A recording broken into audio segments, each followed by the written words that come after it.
Dios sanador.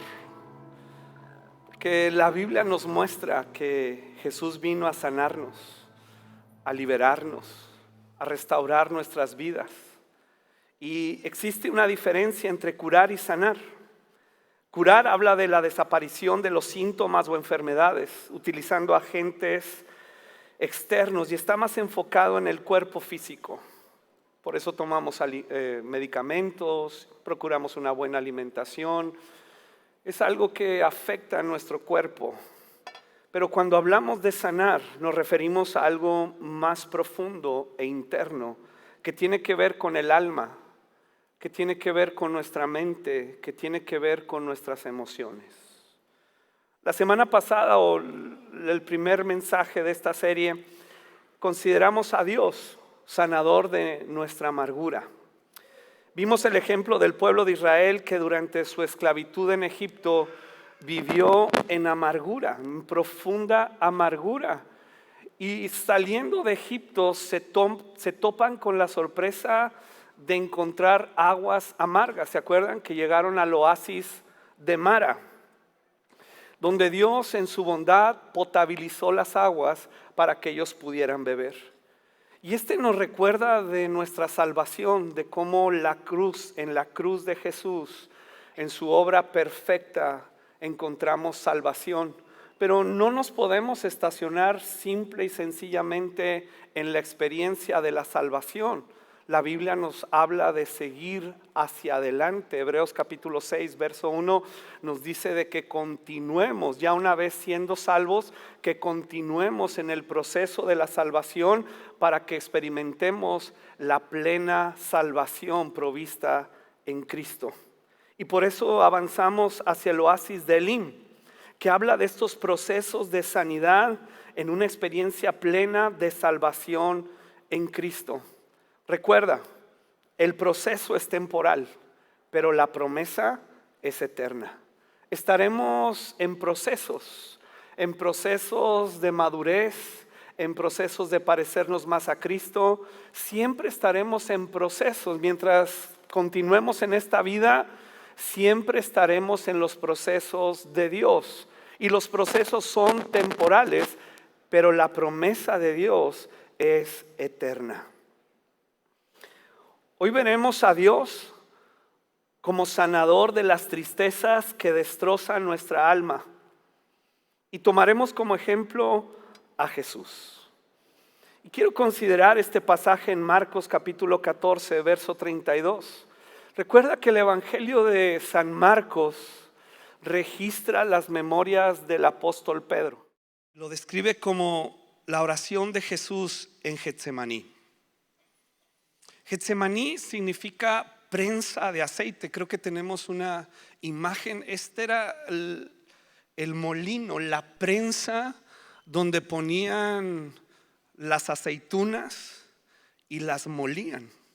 Imagínense el peso de esa piedra chocando con la piedra de abajo y triturando las aceitunas. Eso significa Getsemaní, prensa de aceite. Y dice así Marcos 14:32: fueron al huerto de los olivos llamado Getsemaní, y Jesús dijo: siéntense aquí mientras yo voy a orar. Y se llevó a Pedro, a Santiago y a Juan, y comenzó a afligirse y a angustiarse profundamente.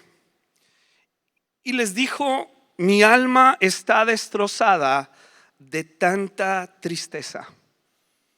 La Biblia es muy clara en cuanto a la humanidad de Jesús. Verdaderamente Dios, pero verdaderamente hombre, sin trampa. Y experimentó todas las emociones que tú y yo podemos experimentar en la vida. Incluso la Biblia dice que experimentó las tentaciones que tú y yo podemos experimentar en esta vida. Tú como mujer, los hombres, la diferencia es que nunca pecó. Pero en este pasaje nos hace ver a un Jesús afligido y angustiado profundamente. Y les dice: mi alma está destrozada de tanta tristeza, hasta el punto de la muerte. Es como si tú y yo dijéramos: me quiero o me siento morir de tristeza. Quédense aquí, velen conmigo. Se adelantó un poco más y cayó en tierra. Ahora, no, la expresión que viene aquí es como que el Señor intencionalmente en un proceso de caer en tierra se hincó. No. El original expresa de que cayó como un bulto de tristeza. Es como cuando tú y yo estamos tan tristes que llegamos a nuestra habitación y las piernas ya no te soportan y te caes a la cama, porque si no te tumbas hacia la cama, te caes y te partes la cara en el piso. El Señor estaba profundamente triste y angustiado, y cuando llega a ese momento de relacionarse con su Padre, ya no puede más y cae como un saco.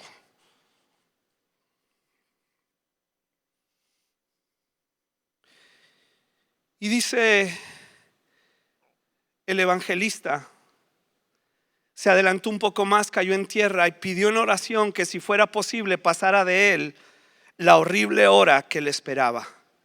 Y registra las palabras exactas de la oración de Jesús. Y dice: Abba, Padre, clamó, todo es posible para ti. Te pido que quites esta copa de sufrimiento de mí. Sin embargo, quiero que se haga tu voluntad y no la mía. La pregunta es: ¿qué destrozaba de tristeza el alma de Jesús? ¿Cuál era el motivo de su angustiosa tristeza que estaba destrozando su alma, que le impidió permanecer de pie y cae como un saco de papas ahí en la tierra clamando a Dios? ¿Qué era lo que le destrozaba el alma? Era saber que sería abandonado por su Padre al llevar nuestro pecado en la cruz del Calvario. Sí, los latigazos romanos, sí, los clavos que él sufrió en la cruz, sí dolieron, obviamente. Pero lo que tenía destrozada en ese momento era su alma, no su cuerpo. Y lo que le destrozaba el alma era saber que iba a llegar el momento donde el Padre, con quien tenía una relación eterna, en una armonía perfecta, en un amor único y perfecto, sin necesidad de que nadie interviniera en esa relación, ese amor que había tenido por la eternidad, hoy se iba a ver interrumpido por un abandono, puesto que no solamente llevó nuestros pecados, dice la Biblia que por nosotros se hizo pecado. Wow. Registra estas palabras también Marcos. En el capítulo 15, verso 34 dice: a las 3 de la tarde, ya que estaba en la cruz, Jesús clamó con una voz fuerte: Eloi, Eloi, lema sabactani, que significa: Dios mío, ¿por qué me has abandonado? Este profundo sentimiento de abandono, de soledad en la cruz, llevó a Jesús a esa tristeza.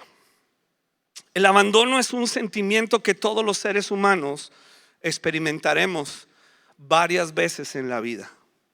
Experimentaremos abandono por la ausencia de una persona a la que amamos. Sí, cuando fallece un padre inexplicablemente, aunque comprendemos que hubo una enfermedad, un accidente trágico, sentimos el abandono, la ausencia de esa persona, de ese hijo, de ese cónyuge. Experimentamos abandono cuando no somos atendidos emocionalmente. Experimentamos abandono por fracasos, por errores, por pecados nuestros o de otra persona. Experimentamos abandono por desacuerdos, por egoísmo o por complejos. ¿Qué hizo Jesús cuando experimentó esta tristeza? Porque la vamos a experimentar. Yo sé que algunos comprenden de lo que estamos aquí hablando el día de hoy, y aunque no queremos ir a un punto de autolástima y de sufrimiento vano y de lágrimas de cocodrilo, sí entendemos que hay una situación en el alma que se tiene que solucionar, porque algunos traen este sentimiento de abandono desde hace muchos años, y la buena noticia es que Dios sí puede sanarte. ¿Qué hizo Jesús cuando experimentó esta tristeza? Cuando la vida es una gran prensa que te aplasta y te exprime. ¿Qué hacer cuando te encuentras afligido y angustiado con una tristeza que te está destrozando el alma? La oración de Jesús nos muestra qué hacer en esas etapas, en esas circunstancias de la vida. Y lo primero que nos dice en la oración de Jesús es que Él clamó. Él clamó y dijo: ¡Abba, Padre!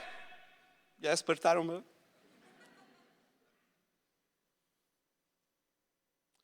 No fue Abba, Padre. Cuando estás triste, que sientes el abandono, las fuerzas físicas faltan. No tienes ganas de gritar. No tienes ganas ni de hablar. No tienes ganas de ver a nadie. Pero Jesús no se abandonó en esa autolástima. Ese es veneno para nuestra alma. El aislarnos, en ser introspectivos. Habrá tiempo para eso, obviamente. Pero para sanar de la tristeza que ha traído el abandono, hay que clamar. Y lo dije desde la primera parte de esta serie, estamos acostumbrados al ritualismo religioso que no clama, que es introspectivo, que está acostumbrado a los rezos. Y hay momento para eso. Pero cuando se te está pudriendo el alma, tienes que clamar. Porque eso es parte de tu sanidad y de tu libertad. Pero de pronto hay algo que te quiere cerrar la boca, que no quieres hablar. Y sobre todo cuando has sido víctima del abandono, es como que yo quiero sufrirlo en silencio. Y también cuando tú eres el culpable del abandono que estás hoy viviendo, quieres como que castigarte a ti mismo y sufrir en pago por lo que hiciste mal. Pero Jesús, cuando llega el momento, clamó y dijo: ¡Abba, Padre! Tengo el alma destrozada. Tengo la angustia que me carcome como un virus. Hay algo de mí que está podrido. ¡Abba, Padre! ¿Qué hacer en ese momento? Necesitamos clamar con confianza. No clamamos como mendigos. No clamamos para ver si Dios nos escucha, y no clamamos porque Dios está sordo. Clamamos porque es parte del proceso de libertad y de sanidad de nuestra alma. Si te quedas callado, se te va a podrir el alma. Pero si clamas como Jesús, en la confianza de que Él es Abba, que Él es papá, ¿qué necesitamos hacer en esos momentos? Ven con papá. Jesús sabía con quién ir, sabía que encontraría consuelo. No hay otro ser humano sobre la faz de la tierra que pueda penetrar hasta tu alma y sacar el virus que te carcome y sanar la podredumbre que está instalada ahí ya por mucho tiempo, y de la cual nos hemos acostumbrado a vivir en angustia, en soledad, en abandono. Confía en quién es Dios. Confía en su identidad. Esa identidad de Dios te sanará. Hay un momento en la vida de Moisés, después de salir de Egipto, registrado ahí en Éxodo 33, donde Moisés tiene este sentimiento de abandono de parte de Dios. Porque las cosas van mal, el pueblo de Israel está quejándose constantemente, no les complace nada, están hartos del maná, están hartos del agua que sale de la peña, están renegando por el sol, están las cosas muy mal. Moisés tal vez pensaba como tú y yo, que al conocer al Señor, pues los desiertos iban a ser más que desiertos, como un viaje a Hawái. Pero él se encuentra con esta situación y en esta soledad y abandono, como que pues tú nos dijiste que saliéramos de allá y ahora aquí estamos peor en un sentido, por lo menos como decía el pueblo, allá comíamos algo de carne, teníamos alguna casa. Acá andamos como perros en el desierto. Y entonces Moisés habla con Dios y le dice: si tu presencia no va conmigo. ¿Por qué dijo eso? Porque se sentía abandonado. Y entonces el Señor le da una instrucción muy precisa y le dice: yo voy a estar contigo, pero como no puedes verme, porque si me ves morirás, entonces te voy a meter en la hendidura de una piedra. Escóndete ahí y yo voy a pasar y mi presencia te va a llenar. Esa hendidura en la peña habla de la hendidura en el cuerpo de Cristo que lo destrozó. Y entonces cuando tú y yo comprendemos y es revelado a nuestro corazón los atributos de Dios, que Él es Abba Padre, que sí Él es poderoso pero es amoroso, que sí Él es santo y justo pero es misericordioso. Cuando en la totalidad de sus atributos empiezan a cambiar nuestro corazón, es como si nos escondiéramos en Cristo Jesús. Y ahí, en esas llagas de Jesús, en esa cruz de Jesús, en esa identidad de Cristo, es que empezamos a sanar porque sentimos seguridad. Esconderte en la identidad que Dios te ha dado como su hijo te sanará. Hebreo nos lo explica de esta manera: esta confianza, esta seguridad. Hebreos 6:18, quiero que lo leas con detenimiento. Dice que existen dos cosas inmutables. Yo sé que ya la mayoría tomó la clase de Dani Lira de atributos de Dios, ¿verdad? Vimos inmutabilidad. Hoy faltaron muchos,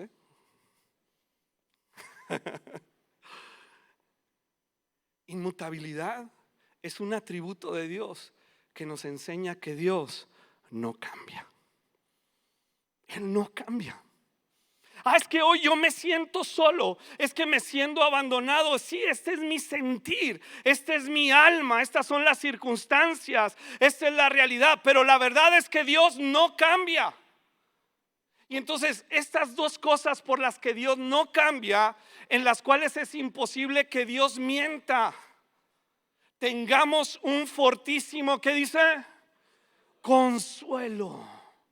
Y consuelo no es la lástima de Dios diciendo: ay, pobrecito mi hijo, no, échale ganas. No, consuelo son las capacidades divinas manifestándose en mi vida para liberarme y para sanarme. Un fortísimo consuelo, los que hemos acudido para asirnos de la esperanza puesta delante de nosotros, la cual tenemos. Mira cómo es. Ahorita vamos a ver qué son esas dos cosas por las cuales es imposible que Dios mienta. Pero esas dos cosas las tenemos como segura y firme ancla del alma. Mi alma va a andar por donde le da la gana, ¿sí o no? Y si llueve, mi alma dice: es tiempo de tristeza. Y si no se cerró el trato con el cliente, mi alma dice: Dios ya te abandonó. Y si hay problemas en el hogar o con los hijos o en el matrimonio, mi alma siente que ya se acabó la vida. Eso dice mi alma.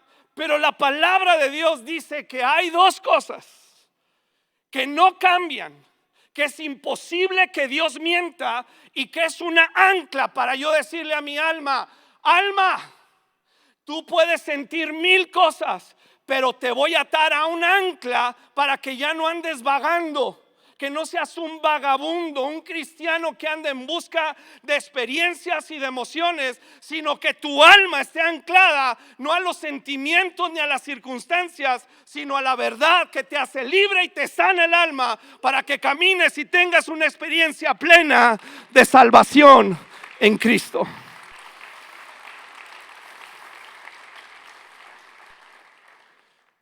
Y que penetra esta ancla. Penetra hasta dentro del velo, hasta ¿Dónde está esta ancla? En la presencia de Dios, en la persona de Cristo sentado a la diestra del Padre, donde Jesús entró por nosotros como el primero, el precursor, hecho sumo sacerdote para siempre. ¿Qué son estas dos cosas? Se las digo la próxima semana. Estas dos cosas, tienes que leer el contexto de la carta de Hebreos hasta este punto del capítulo 6. Pero esas dos cosas son la promesa desde Génesis capítulo 3, cuando Dios le dice a Adán y Eva que vendría el día donde la simiente de la mujer, Cristo Jesús, le aplastaría la cabeza al diablo. La promesa. Pero la segunda, ¿quién sabe la segunda? Bueno, esa persona que dijo que sí. La segunda es el juramento de Dios. Y el juramento no es como nosotros los humanos, que ay, te juro por Diosito y te juro por no sé quién. No. El juramento de Dios es su Hijo Jesús clavado en la cruz, sangrante y muriendo. No solamente hizo la promesa desde Génesis 3, afirmándola en Génesis 12 en Abraham, afirmándola con David. No solamente hizo la promesa. Dios no es un Dios bocón que te promete, que te da tole con el dedo y luego cambia de opinión porque tú actuaste mal.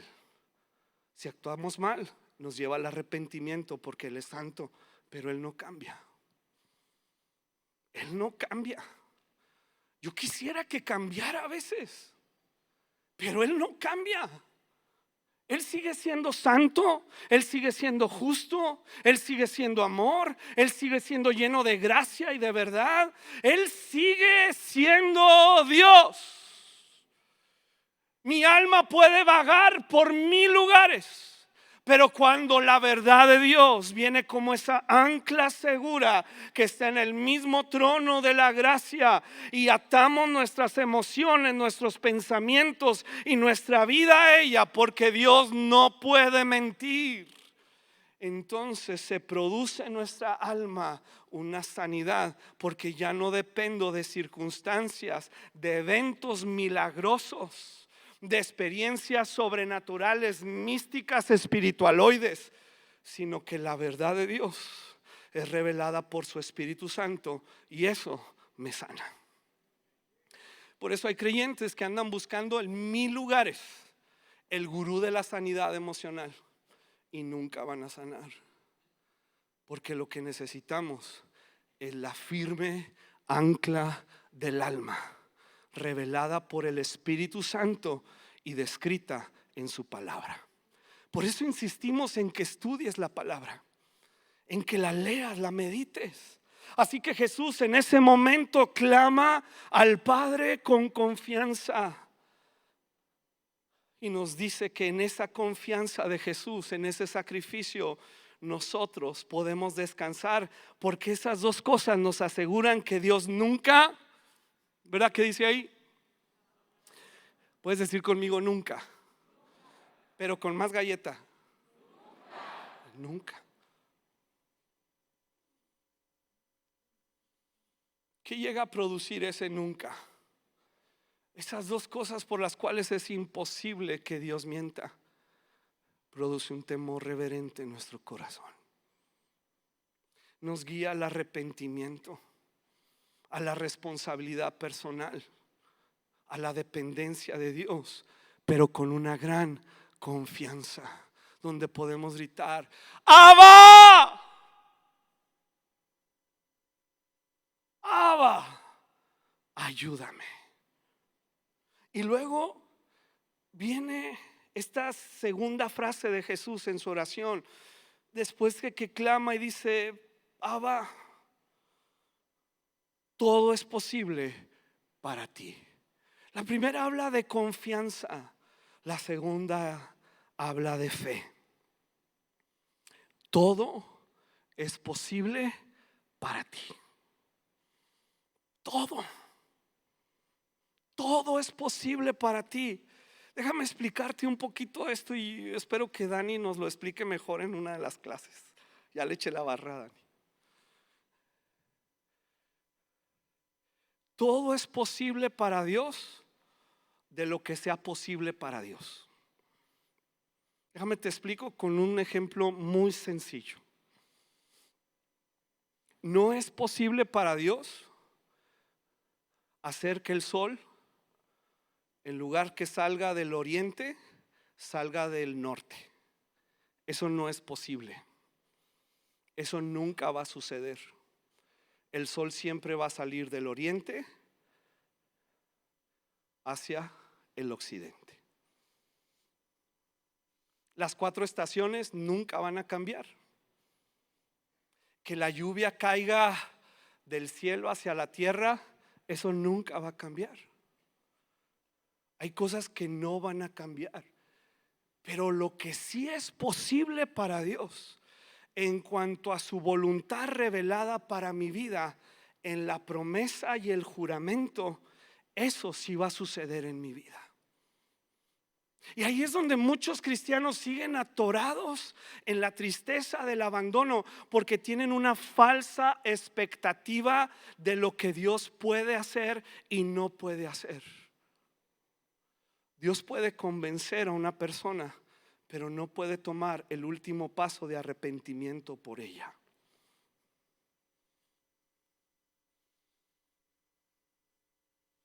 Dios sí puede sanar tu alma, porque es parte de la promesa y el juramento, pero no puede abrir tu boca para que clames. Tú tienes que tomar ese paso de fe. Y Jesús le dice: todo es posible para ti. Todo. Cuando vemos el ejemplo de Job, Job pasó por la tristeza, experimentando el abandono más profundo que un ser humano puede experimentar. En esta tristeza Job acusó a Dios de su desgracia. Pero al final, en el último capítulo de este libro, Job escribe: sé que todo lo puedes. Pero perdió a sus hijos, pero perdió sus bienes. Pero yo sé que todo lo puedes.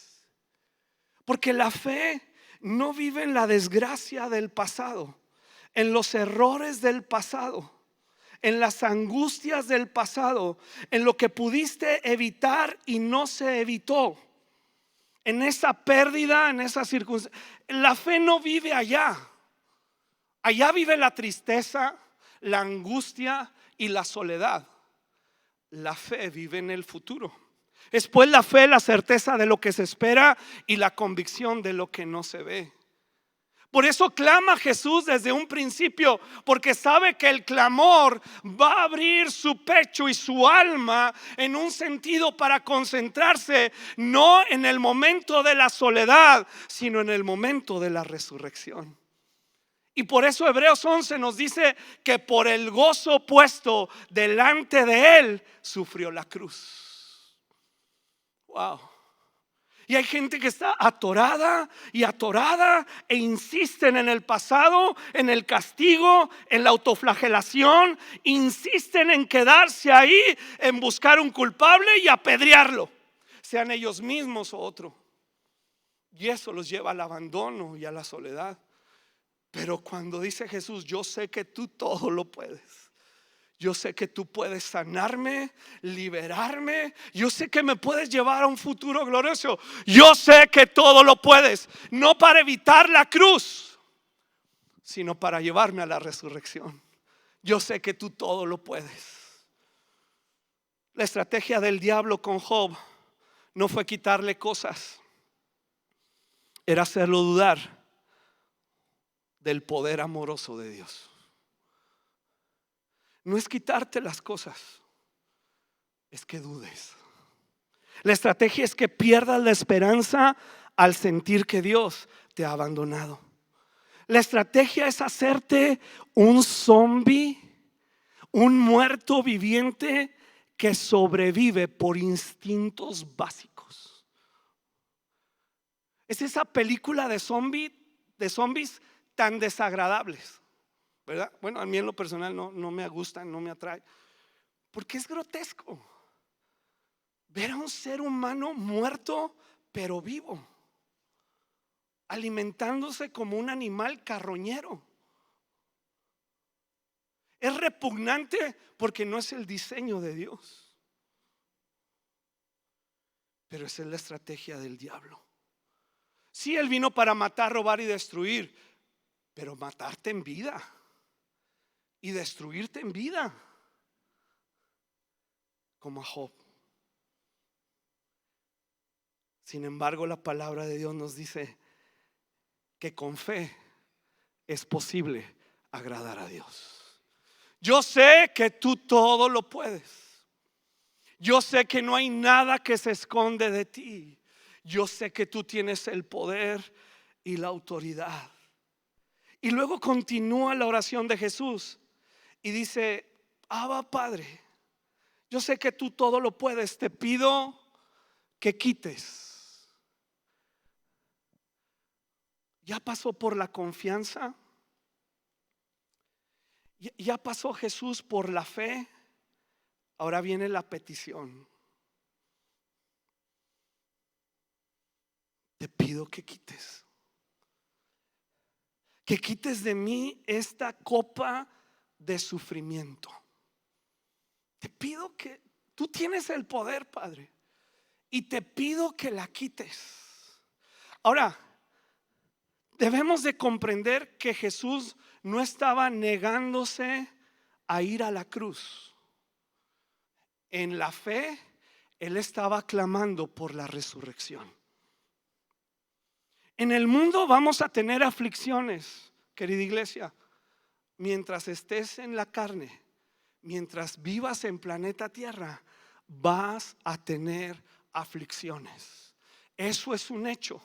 El orar: Padre, pase de mí esta copa, no es decir que no pase por aflicciones, sino que experimente el poder de la resurrección. Es que tu reino venga y se instale en mi vida. El reino de justicia, paz y gozo en el Espíritu Santo. Habrá muchas cosas de las cuales nos libre Dios, por supuesto. Y estoy convencido que de todas esas cosas que nos libra, de muchas no estaremos conscientes. De ese accidente que evitó, pues no fue accidente, no nos dimos cuenta que lo evitó. De esas circunstancias difíciles.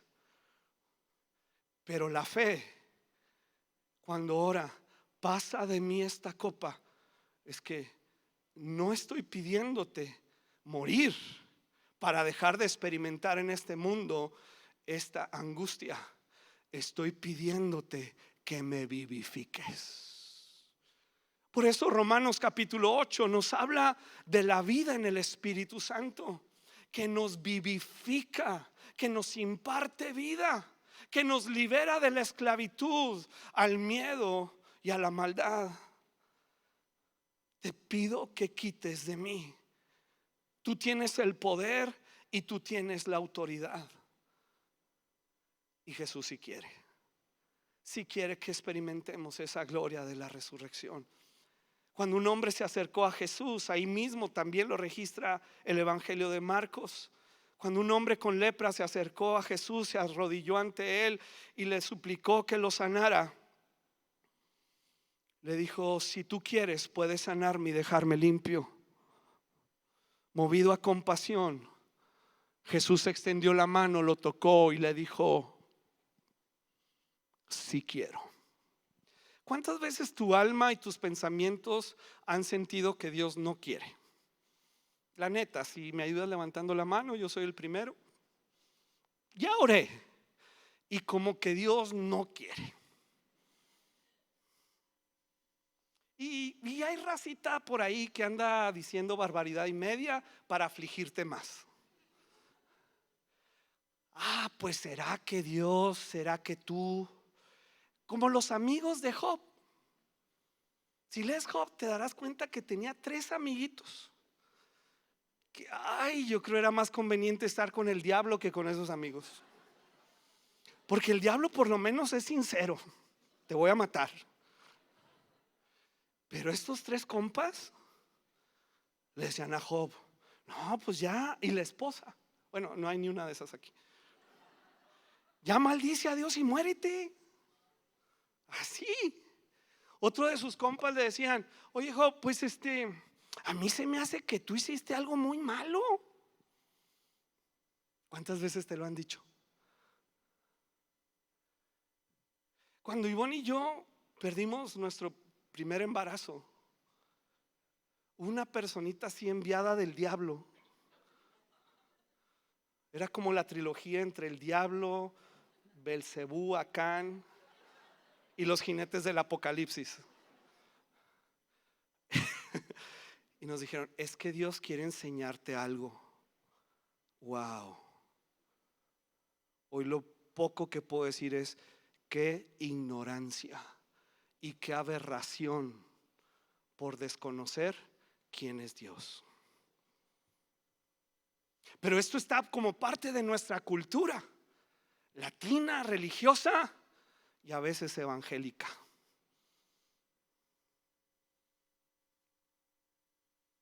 Porque Dios sí quiere. Y finalmente Jesús ora y dice: sin embargo, ese sin embargo. ¿De qué habla el sin embargo? No habla por celular. ¿De qué habla sin embargo? ¿Qué dice ahí?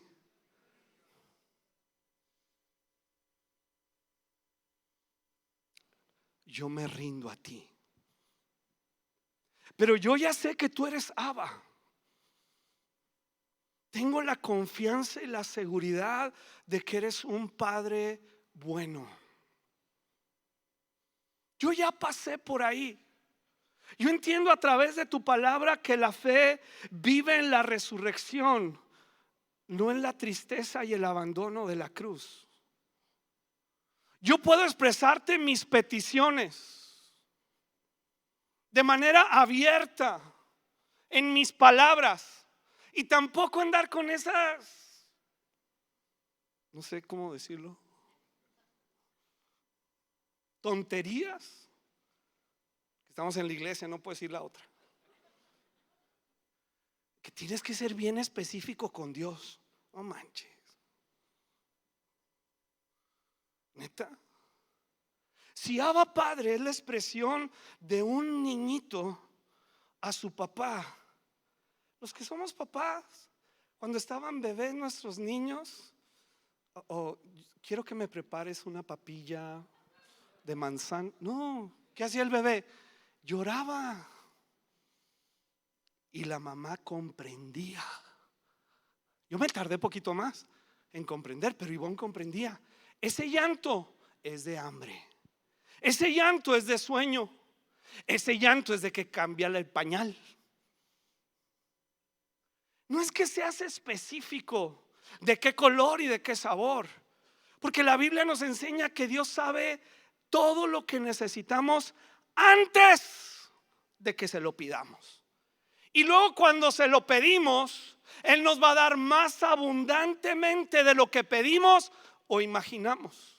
Así que esa corriente es muy corriente.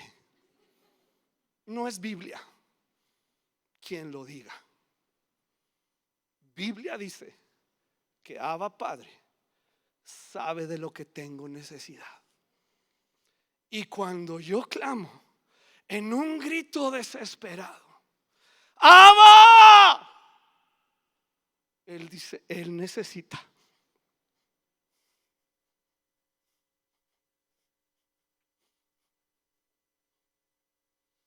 Él necesita. Así que habla de rendición.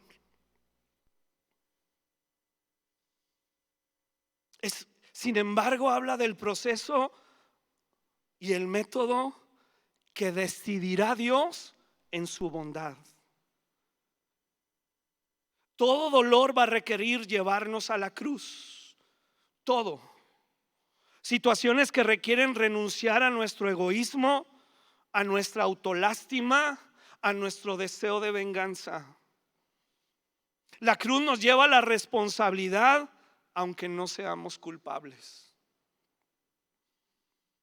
Situaciones que nos causan un sufrimiento, pero que al llevarnos a la cruz podríamos experimentar el gozo de la sanidad. Es renunciar a la condenación y el autocastigo con el que pretendemos pagar por nuestros errores y pecados.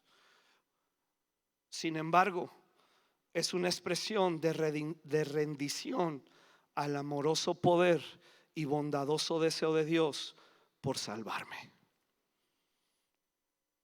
Y así lo dice Hebreos capítulo 5, verso 7. Mientras estuvo aquí en la tierra, Jesús ofreció oraciones. Ya sabes cuál oración. Abba, Padre, si es posible que pase de mí esta copa, no se haga mi voluntad sino la tuya. Y el Padre desde el cielo, yo me imagino que dice: qué bueno que oraste eso, porque vas a experimentar no el evitar la cruz, sino vas a experimentar la resurrección. ¿Me ayuda la alabanza, por favor? Ofreció ruegos y súplicas con gran clamor y lágrimas. Ahora, ya lo había dicho hace poquitos domingos lo que significa esta frase, gran clamor y lágrimas. Es una frase que en el original es una sola palabra. Es una palabra médica con la que se describe como cuando una mujer está de parto sin epidural. Sí, algunos dicen, sí, duele. Está de parto y se le escapa un grito en el estrés de un dolor insoportable. Está ahí pariendo la mujer. Su cuerpo se está quebrando en un sentido. Sus huesos se están expandiendo. Está dando a luz, está trayendo vida. Y quiere permanecer quieta y disfrutar el momento y no verse mal delante del ginecólogo, del anestesiólogo. Está expuesta, pero ya no puede más. Y en el momento donde sale la criatura, en el momento donde se expande lo más que debió expandirse para que saliera la criatura, la mujer grita: ¡ay! Se le escapó. No lo pensó, no lo meditó. Es ese clamor de Jesús: ¡Abba! Es ese clamor que libera tu alma, no en el sentido humano, pero en el sentido donde el Espíritu Santo te lleva a ver a quién le clamas. Es al Hijo de Dios, es a Jesucristo, el eterno y glorioso, que por el gozo puesto delante de él sufrió la cruz y experimentó las glorias de resurrección, y hoy está sentado a la diestra del Padre, extendiendo gracia, sanidad y poder a todo aquel que clama a él. Sí, ponte de pie si eres tan amable. Y Dios oyó. ¿Verdad que dice que Dios oyó? ¿Verdad que dice que Dios oyó? Porque Dios sí oye. Porque Dios sí escucha. Tu alma te dice: no, a mí no. Agarra tu alma y amárrala al ancla, a la promesa y al juramento, que están en la misma presencia de Dios. Te vas a... Por eso el salmista decía: bendice alma mía al Señor, porque mi alma no quiere bendecirlo. Y si estás pasando por el abandono, cualquiera que sea tu circunstancia, cualquiera que sea la razón por la cual estás o te sientes abandonado, recuerda que Jesús sufrió el abandono